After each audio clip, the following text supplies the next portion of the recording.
Friends, welcome back to our channel. 5ാം ക്ലാസ്സിൻ്റെ first time evaluation 2024-25 വർഷത്തെ മാത്തമാറ്റിക്സിൻ്റെ ക്വസ്റ്റ്യൻ പേപ്പറാണ് നമ്മൾ നോക്കുന്നത്. അപ്പോൾ എക്സാം എഴുതാനുള്ള സമയം 2 മണിക്കൂറായിരുന്നു. അപ്പോൾ എന്തൊക്കെയാണ് ക്വസ്റ്റ്യൻസ്, അവയുടെ ആൻസേഴ്സ് എന്തൊക്കെയാണ് നമുക്കൊന്ന് ഡീറ്റെയിൽ ആയിട്ട് നോക്കാം. Activity number 1, 120 notebooks cost ₹22 each were brought for the school store. School സ്റ്റോറിലേക്ക് 22 രൂപ വീതം വിലയുള്ള 120 നോട്ട്ബുക്കുകൾ വാങ്ങി. ചോദ്യം, what is the total cost? എത്രയാണ് ആകെ ചെലവായ തുക എന്നാണ് ചോദിച്ചിട്ടുള്ളത്. എങ്ങനെ നമുക്ക് കണ്ടുപിടിക്കാൻ പറ്റും?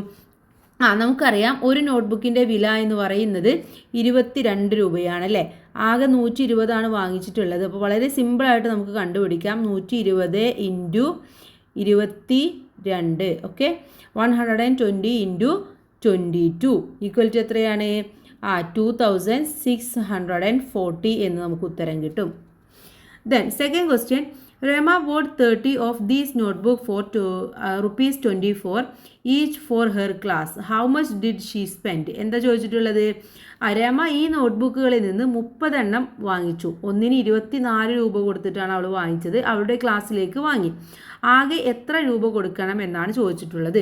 അപ്പോൾ ഇവിടെ 30 നോട്ട്ബുക്കുകളാണ് വാങ്ങിച്ചിട്ടുള്ളത്. എത്രയാണ്? 24 രൂപയാണ് അല്ലേ. അപ്പോൾ എങ്ങനെ കണക്കാക്കാം? വളരെ സിമ്പിളായിട്ട് തന്നെ കണക്കാക്കാൻ പറ്റും. 30 ഇൻറ്റു 24 ചെയ്താൽ മതി. എത്രയാണ് ഉത്തരം കിട്ടുക? 30 ഇൻറ്റു 24 എന്ന് പറയുന്നത് 720 എന്ന് ഉത്തരം കിട്ടും. Okay. Then which of the following is equal to 30 into 24 എന്ന് ചോദിച്ചിട്ടുണ്ട്. ഇതിൽ ഏതാണ് 30 ഇൻറ്റു 24ന് ഈക്വൽ ആയിട്ടുള്ളത് എന്നാണ് ചോദിച്ചിട്ടുള്ളത്. Option A 3 into 24 plus 10 into 24. Option B 20 into 30 plus 4 into 30. അതുപോലെ തന്നെ സി എന്ന് പറയുന്നത് 30 into 25 minus 1 into 25. Option D 3 into 24 plus 10 into 4. ഇതിൽ ഏതാണ് കറക്റ്റ് ആയിട്ടുള്ളത്? കറക്റ്റ് എന്ന് പറയുന്നത് 20 ഇൻറ്റു 30 പ്ലസ് 4 ഇൻറ്റു 30 എന്നുള്ളതാണ്. ഓക്കെ. കാരണം എന്താണ്? 30 കറക്റ്റായിട്ട് വന്നിട്ടുണ്ട്. പിന്നെ നമുക്ക് 24 ആണ് വേണ്ടത്. അപ്പോൾ അവിടെ 20യും 4ഉം ഉണ്ട്. അപ്പോൾ അതാണ് ശരിയായിട്ടുള്ള ഉത്തരം എന്ന് പറയുന്നത് ഓപ്ഷൻ ബി ആണ്. ഓക്കെ. ഇനി നമുക്ക് ആക്ടിവിറ്റി നമ്പർ 2 നോക്കാം. Draw the figure given below with the same measurement using a scale and a set square. എന്താണ് പറയുന്നത്?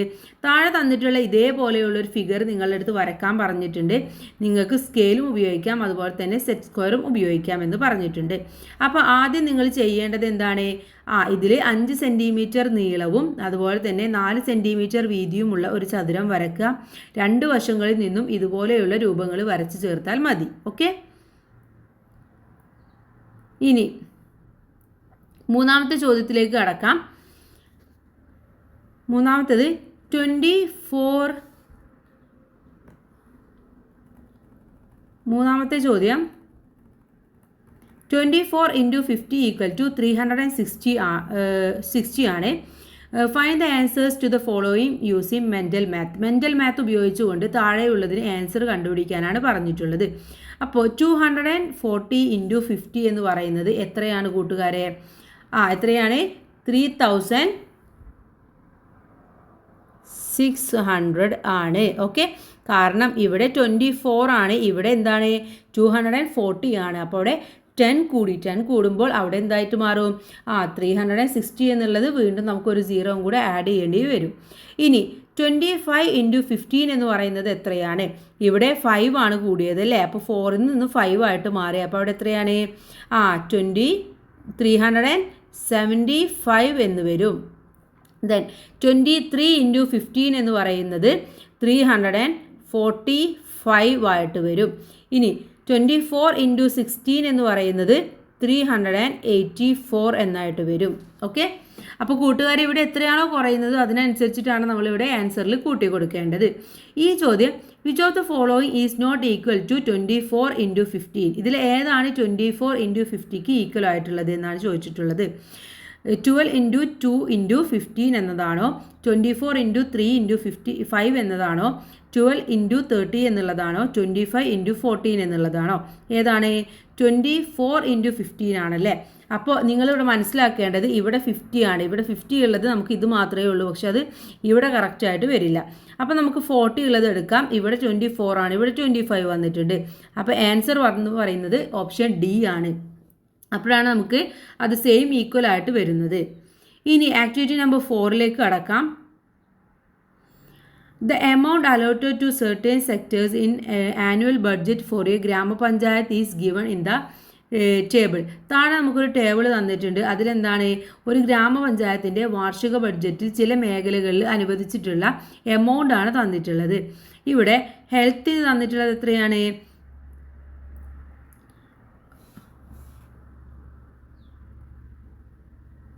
58,25,000 റുപ്പീസ് ആണ് അല്ലേ. അങ്ങനെ ഓരോന്നിനും അഗ്രികൾച്ചറിൽ, ഡ്രിങ്കിങ് വാട്ടറിൽ, റോഡ് ഡെവലപ്മെൻറ്റ്, എഡ്യൂക്കേഷൻ, ഇതിലെല്ലാത്തിലും നമുക്ക് തന്നിട്ടുണ്ട്. ഇനി ഇതിലെ ഓരോ ചോദ്യങ്ങൾക്ക് നമുക്ക് നോക്കാം. ഓരോ ചോദ്യവും അതിൻ്റെ ഉത്തരവുമാണ് നമ്മൾ നോക്കേണ്ടത്. ദെൻ ഫസ്റ്റ് ക്വസ്റ്റ്യൻ എന്ന് പറയുന്നത്, for which sector is the least amount allotted? ഏറ്റവും കുറവ് തുക അനുവദിച്ചിട്ടുള്ളത് ഏത് മേഖലയിലാണെന്നാണ് ചോദിച്ചിട്ടുള്ളത്. ഇതിൽ ഏതാണ് കൂട്ടുകാരെ ഏറ്റവും കുറവായിട്ടുള്ള തുക എന്ന് പറയുന്നത്? ഏറ്റവും കുറവ് എന്ന് പറയുന്നത് നമ്മുടെ ഡ്രിങ്കിങ് വാട്ടർ ആണ് അല്ലേ. ഡ്രിങ്കിങ് വാട്ടർ ആണ് ഇവിടെ ഏറ്റവും കുറവായിട്ടുള്ളത്. അപ്പോൾ നിങ്ങൾ ഇവിടെ എഴുതേണ്ടത് എന്താണ്? ഡ്രിങ്കിങ് വാട്ടർ എന്ന് എഴുതി കൊടുക്കുക. Drinking water. ഇനി second question, which are the sectors for which more than 1 crore is allotted? 1 കോടിയിൽ കൂടുതൽ അലോട്ട് ചെയ്തിട്ടുള്ളത് ഏതൊക്കെയാണെന്ന് ചോദിച്ചിട്ടുണ്ട്. ഇവിടെ 1 കോടിയിൽ കൂടുതലുള്ളത് അഗ്രികൾച്ചറും അതുപോലെ തന്നെ റോഡ് ഡെവലപ്മെൻറ്റുമാണ്. അപ്പോൾ അത് രണ്ടും നിങ്ങളിവിടെ എഴുതി കൊടുക്കുക. അഗ്രികൾച്ചർ ആൻഡ് റോഡ് ഡെവലപ്മെൻറ്റ് എന്ന് എഴുതി കൊടുക്കുക. Third question, for which sector and amount between 50 lakhs and 60 lakhs is allotted? 60 ലക്ഷത്തിൻ്റെയും 50 ലക്ഷത്തിൻ്റെയും ഇടയിൽ കൊടുത്തിട്ടുള്ള ഏത് സെക്ടറാണെന്നാണ് ചോദിച്ചിട്ടുള്ളത്. ഏതായിരുന്നു? ഏത് സെക്ടറിനാണ്? നമ്മുടെ ഹെൽത്തിനാണല്ലേ. ഹെൽത്തിനാണ്. അപ്പോൾ ഇവിടെ ഹെൽത്ത് എന്ന് എഴുതി കൊടുക്കുക. Health. Then write an amount less than 10 million for the table. ഇതിൽ 10 millionൽ ലെസ് ദാൻ ഉള്ളത് ഏതൊക്കെയാണെന്നാണ് ചോദിച്ചിട്ടുള്ളത്. ഏതൊക്കെയായിരുന്നു? ഇവിടെ ലെസ് ദാൻ 1ലുള്ളത് 1 ഇത്. ഓക്കെ, 1 ഇവിടെ എഴുതി കൊടുക്കാം. 1, അതുപോലെ തന്നെ ഇത്, അതുപോലെ തന്നെ ഇത്. അപ്പോൾ ഈ 3 എണ്ണമാണ് നിങ്ങളിവിടെ എഴുതേണ്ടത്. ഏതൊക്കെയാണ്? Health, drinking water, okay, then education. അപ്പോൾ അത് 3ഉം നിങ്ങളിവിടെ എഴുതി കൊടുക്കുക. Okay, then next question, which of the following is the correct statement regarding the total amount allotted for all the areas given in the table? ഇവിടെ ആദ്യം നിങ്ങൾ നോക്കേണ്ടത് ഈ ടേബിളിൽ ഏറ്റവും ടോട്ടൽ ആയിട്ടുള്ള എമൗണ്ട് എത്രയാണെന്ന് നിങ്ങൾ ആദ്യം കാൽക്കുലേറ്റ് ചെയ്യണം. അപ്പോൾ ഇതെല്ലാം കൂടെ കാൽക്കുലേറ്റ് ചെയ്യുക. എന്നിട്ട് നിങ്ങൾ ഇതിൻ്റെ ആൻസർ കണ്ടെത്താൻ വേണ്ടി ശ്രമിക്കുക. ടോട്ടൽ അലോട്ടഡ് എമൗണ്ട് എന്നുള്ളത് പറഞ്ഞിട്ടുണ്ട്. അപ്പോൾ ഏതൊക്കെയാണ്? Between 1 crore and 2 crore, between 2 crore and 3 crore, between 3 crore and 4 crore, above 4 crore. Okay, അപ്പോൾ ഇതിൽ ആൻസർ എന്ന് പറയുന്നത് ഏതാണെന്ന് പറഞ്ഞുതരാം. ഓപ്ഷൻ സി ആണ്, ബിറ്റ്വീൻ 3 crore ആൻഡ് 4 crore എന്നുള്ളതാണ്. അപ്പോൾ നിങ്ങളത് ടോട്ടൽ ചെയ്യുമ്പോൾ നിങ്ങൾക്ക് മനസ്സിലാവും 3 കോടിയുടെയും 4 കോടിയുടെയും ഇടയിലുള്ള ഒരു എമൗണ്ട് ആണ് നിങ്ങൾക്ക് അതെല്ലാം കൂടെ ടോട്ടൽ ചെയ്യുമ്പോൾ കിട്ടുക. Okay, then next activity number 5 ആണ്. Draw A circle of radius 3 centimeters and draw the pattern given below on it. താഴെ നമുക്കൊരു പാറ്റേൺ തന്നിട്ടുണ്ട്. അതുപോലെ നിങ്ങളുടെ അടുത്ത് വരക്കാനാണ് പറഞ്ഞിട്ടുള്ളത്. അപ്പോൾ നിങ്ങൾ ചെയ്യേണ്ടത് 3 centimeter റേഡിയസ് ഉള്ള ഒരു സർക്കിൾ വരക്കുക. ഓക്കെ, ആ ഒരു സർക്കിളിൽ നിന്നും അതിൻ്റെ സെൻറ്റർ വെച്ചിട്ട് ഇതേപോലെയുള്ള പാറ്റേൺ വരക്കുകയാണ് വേണ്ടത്. ഓക്കെ, അപ്പോൾ 3 centimeter വെച്ച് വരക്കുമ്പോൾ നിങ്ങൾക്ക് ഇവിടെ അതിൻ്റെ സെൻറ്ററായിട്ട് കിട്ടും. അപ്പോൾ ആദ്യം ഇതേപോലെ ഒരു സർക്കിൾ വരക്കുക. എന്നിട്ട് സെൻറ്ററിൽ നിന്നും ഇതേപോലെ നിങ്ങൾ ഒരു പാറ്റേൺ വരച്ചാൽ മാത്രം മതി കേട്ടോ. ഇനി ഇതിലെ ബി ചോദ്യം നോക്കൂ. Given below are circles of radius 3 centimeters and 1 centimeter. What is the length of the line drawn by joining the center of 2 circles? എന്താണ് ചോദിച്ചിട്ടുള്ളത്? ഇവിടെ നമുക്ക് തന്നിട്ടുള്ളത് ഒരു സർക്കിൾ അല്ലേ, ഒരു സർക്കിൾ തന്നിട്ടുണ്ട്. ഈ സർക്കിളിൻ്റെ 3 സെൻറ്റിമീറ്ററും 1 സെൻറ്റിമീറ്ററും റേഡിയസ് ഉള്ള വൃത്തമാണ് സർക്കിളാണ് താഴെ തന്നിട്ടുള്ളത്. 2 സർക്കിളിലും യോജിപ്പിച്ച വരയുടെ നീളം എത്ര എന്നാണ് ചോദിച്ചിട്ടുള്ളത്. ഓക്കെ, അഥവാ ഇതിൻ്റെ നീളം എത്രയാണെന്നാണ് നമ്മൾ കണ്ടുപിടിക്കേണ്ടത്. അവിടെ ഓപ്ഷൻസ് വന്നിട്ടുണ്ട് 2 centimetres, 4 centimetre, 6 centimetre and 8 centimetre. എത്രയായിരിക്കും? നിങ്ങൾ വരച്ചിട്ടുള്ളത് ഒന്ന് 3 സെൻറ്റിമീറ്ററും ഒന്ന് 1 സെൻറ്റിമീറ്ററുമാണല്ലേ. അങ്ങനെയാവുമ്പോൾ അതിൻ്റെതെന്ന് പറയുന്നത് 3+1 എന്ന് പറയുന്നത് 4. അപ്പോൾ ഇവിടെ ഓപ്ഷൻ എന്ന് പറയുന്നത് ഓപ്ഷൻ ബി ആണ്. എങ്ങനെയാണ്? ഇവിടെ 3 ആയിരിക്കും, ഇവിടെ 1 ആയിരിക്കും അല്ലേ. അപ്പോൾ ഇത് രണ്ടും കൂടെ കൂട്ടുമ്പോൾ നമുക്ക് 4 എന്ന് ഉത്തരം കിട്ടും. അപ്പോൾ അതാണ് അതിൻ്റെ ടോട്ടൽ ആ ഒരു ലൈനിൻ്റെ ലെങ്ത് എന്ന് പറയുന്നത്. ഇനി 6th question, how many 4-digit numbers can be formed using all the digits 6, 7, 8 and 9? അപ്പോൾ 6ഉം 7ഉം 8ഉം 9ഉം ഉപയോഗിച്ചുകൊണ്ട് നിങ്ങൾക്ക് എത്ര 4-digit നമ്പേഴ്സ് ഉണ്ടാക്കാൻ പറ്റും എന്നാണ് ചോദിച്ചിട്ടുള്ളത്. അപ്പോൾ നിങ്ങളത് എഴുതി നോക്കുക. അപ്പോൾ നിങ്ങൾക്ക് ആൻസർ കിട്ടും. എത്രയാണെന്ന് നിങ്ങൾക്ക് മനസ്സിലാക്കാൻ വേണ്ടി സാധിക്കും. അപ്പോൾ ഇവിടെ ആൻസർ എന്ന് പറയുന്നത് പറഞ്ഞു തരാം എത്രയാണെന്ന്. ആൻസർ എന്ന് പറയുന്നത് 24 ആണ്. ഓക്കെ, 24 ആണ് നിങ്ങൾക്ക് കണ്ടുപിടിക്കാൻ പറ്റുന്നത്. നിങ്ങൾ എഴുതി നോക്കണം കേട്ടോ. ഇനി how many numbers will be there with 7 in the ones place? എന്താണ് 7 എന്ന് പറയുന്നത് വൺസ് പ്ലേസിലാവുമ്പോൾ നിങ്ങൾക്ക് എത്ര എണ്ണം കിട്ടുമെന്നാണ്. അവയിൽ 1ൻ്റെ സ്ഥാനത്ത് 7 എന്ന് വരുന്ന എത്ര സംഖ്യകൾ കിട്ടുമെന്ന് ചോദിച്ചിട്ടുണ്ട്. അപ്പോൾ എത്ര എണ്ണമായിരിക്കും? ഇവിടെ ടോട്ടൽ 24 ആണ് കിട്ടുക. അപ്പോൾ ഇവിടെ 7 വെച്ചിട്ട് നിങ്ങൾക്ക് ഇവിടെ 6 എണ്ണം ആണ് കിട്ടുന്നത്. ഓക്കെ, അപ്പോൾ 4 സംഖ്യകളാണുള്ളത് അല്ലേ. അപ്പോൾ 6, 12, പിന്നെ അടുത്ത സംഖ്യ വെച്ചിട്ട് വീണ്ടും 6 എണ്ണം, അപ്പോൾ 18, വീണ്ടും 6 എണ്ണം വെച്ച് 24. അങ്ങനെ ടോട്ടൽ 24 ആണ് കിട്ടുന്നത്. നമുക്കൊരു കാര്യം ചെയ്യാം, ടോട്ടൽ 24 ആണ്. അതിനെ നിങ്ങൾക്ക് 4 വെച്ചിട്ട് ഡിവൈഡ് ചെയ്താലും ഈ 6 എന്നുള്ള ആൻസർ കിട്ടും. ഇനി among the numbers formed using the all digit 6, 7, 8 and 9 how many odd numbers are there? എത്ര ഓഡ് നമ്പേഴ്സ് ഉണ്ടാക്കാൻ പറ്റുമെന്നാണ് ചോദിച്ചിട്ടുള്ളത്. ഇതിൻ്റെ ഹാഫ് ആയിരിക്കും ഓഡ് നമ്പേഴ്സ് ആയിട്ട് വരുന്നത്, അഥവാ 24ൻ്റെ ഹാഫ് എന്ന് പറയുന്നത് 12. അപ്പോൾ 12 ഓഡ് നമ്പേഴ്സ് നമുക്ക് ഉണ്ടാക്കാം. How many 4-digit numbers can be formed using the all digit 6, 7 and 8 and 0? അഥവാ 6ഉം 7ഉം 8ഉം 0ഉം ഉപയോഗിച്ചുകൊണ്ട് നിങ്ങൾക്ക് എത്ര 4-digit നമ്പേഴ്സ് ഉണ്ടാക്കാൻ പറ്റുമെന്ന് ചോദിച്ചിട്ടുണ്ട്. അപ്പോൾ ഇങ്ങനെ എത്ര ഉണ്ടാക്കാൻ പറ്റുമെന്ന് ചോദിച്ചാൽ നിങ്ങളത് കറക്റ്റായിട്ട് എഴുതി നോക്കുക. അപ്പോൾ നിങ്ങൾക്ക് കിട്ടും. ഇവിടെ ആൻസർ എന്ന് പറയുന്നത് 18 ആണ്. 18 നമ്പേഴ്സ് നമുക്ക് ഉണ്ടാക്കാൻ വേണ്ടി സാധിക്കും.